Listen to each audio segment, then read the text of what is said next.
Today, I am going to explain a Scottish mystery thriller film called Marionette. Spoilers ahead, watch out, take care, and wait for the massive plot twist in the end. At the beginning of the film, we are introduced to 10-year-old Manny. He doesn't like to talk to people and often keeps to himself. The only thing Manny is interested in is drawing.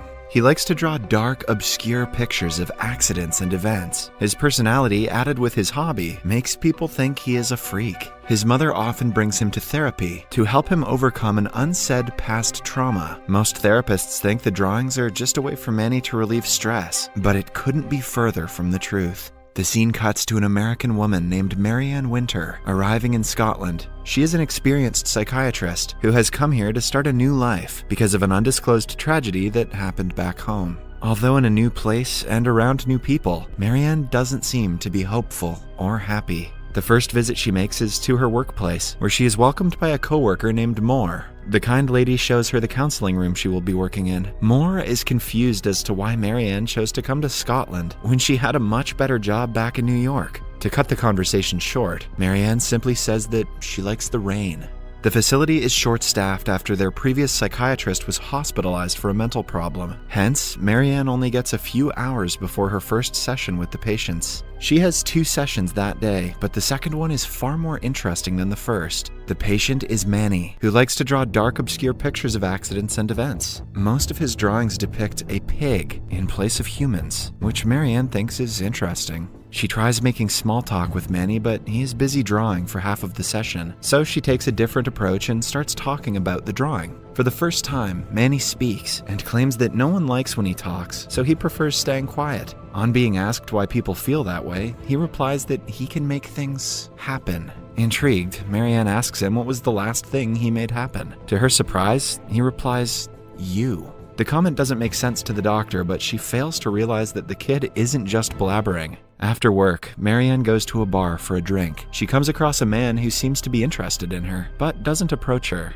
The man is with a girl who happens to be Marianne's new colleague. She hands Marianne a brochure of a book club she and her guy friend attend, and invites her to join the club. A while later, Marianne is on her way home when she comes across a car crash under a tunnel. The car is on fire, and a man underneath it is injured, but not dead. Marianne wants to help him, but she freezes in shock and cannot move at all. Eventually, it explodes, and the passers-by can do nothing to save the guy. The scene abruptly cuts to the next day. Marianne finds a bunch of Manny's drawings. One of them depicts a car crash, similar to the one she witnessed yesterday, except there is a pig present on the scene. In the next therapy session, she asks the kid if he saw the car crash on the news and remembered it. Manny says that he didn't see anything about the car crash. In fact, he is the one who made it happen. He also adds that he makes everything happen in this world, and if it weren't for him, she wouldn't be here. A confused Marianne looks at him in awe when he claims that there is a gun in her drawer.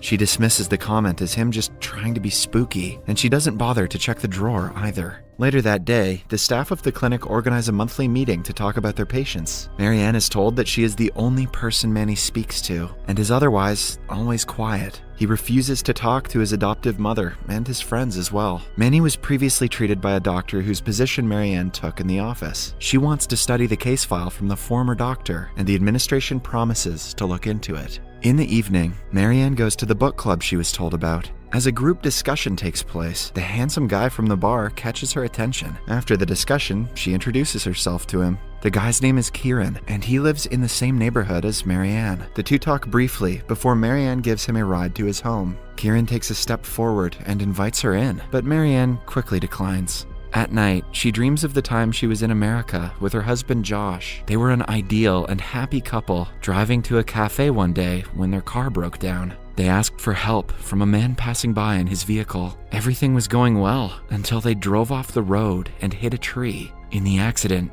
everyone died except for Marianne. The recurring nightmare wakes Marianne, and she goes to the office again to work and get her mind off the dream. To her surprise, she finds a gun in the drawer that Manny was talking about yesterday. Before she can comprehend what is going on, she gets a call from a man asking her to kill him before he kills her. The person cuts the call abruptly, leaving Marianne confused. In the following scene, she meets Kieran and chats with him. The guy owns a boat, so the two decide to sail for fun. He asks her about the wedding ring and finds out about her husband's death. Marianne also reveals that she came to Scotland to run away from all the haunting memories. But so far, it doesn't seem to be working. The next day at work, Marianne tells her boss about the strange call she received yesterday. The man assumes it must be from the former employee of the clinic, McVitie. He was the psychiatrist working on Manny's case before being admitted to a mental asylum for being delusional. Since most of his reports on Manny were affected by his mental health problems, the director refuses to provide his final notes. Still, he provides Marianne with all the background information about the kid. It turns out Manny's father died in a car crash, and his mother committed the unthinkable right after. He was found in his house, severely malnourished and sick. Since then, he has made great progress and is now living with his adoptive mother.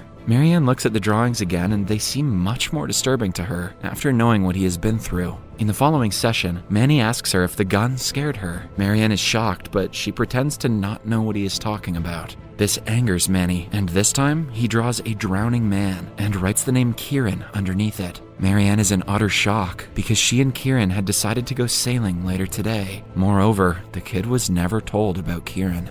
After the session ends, Marianne finds out that the former Dr. McVitie developed an obsession with Manny and used to spend a lot of his time in the library. Out of curiosity, she looks at the book he read and finds a note inside it. It says that Manny's full name, Emmanuel, means God is with us. Later, she visits Manny in his home and asks him how he knew about Kieran. When the kid refuses to reply, she loses her temper, which gives the kid a panic attack. Marianne notices a disturbing drawing he has made and runs away quickly. Then, she goes to meet Kieran for their trip, but he is nowhere to be found. Marianne is already scared about his safety after the drawing of the drowning man Manny showed her. She waits for him in her car for an hour, but he never shows up. After that, she goes to the book club and then to his apartment, both with no results. Upon returning home, she watches the news that says that more than 2,500 people have died in the flood that occurred a few hours ago. She freaks out and goes through Manny's drawings to find a picture of a flood with the number 25 written on top.